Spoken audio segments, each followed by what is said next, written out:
Hi there, this is Maths with Angela. Just doing some practice on addition. I'm going to use the column method to answer the top question. So I'm going to leave you to do that one yourself. So I'm going to do a practice one. So I'm going to do 48 plus 239. Okay, so I'm going to line it up first of all. I'm going to put the bigger number first, 239, and then underneath, in line, I'm going to put 48. So 4 goes in the tens and 8 goes in the units. Okay, so then I'm going to add these up. So I've got 9 plus 8, which is 17. So I put down the 7 and I carry the 1.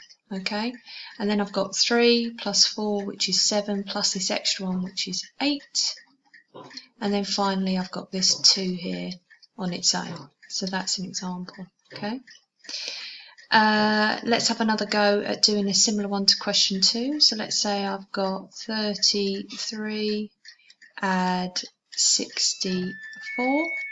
Okay, so first of all I'm going to line these up. So I've got 33 plus 64. So if I add these up, I've got 3 plus 4, which is 7, and I've got 6 plus 3, which is 9. Okay, so hopefully that's helpful. You can have a go at these questions. Good luck. Bye.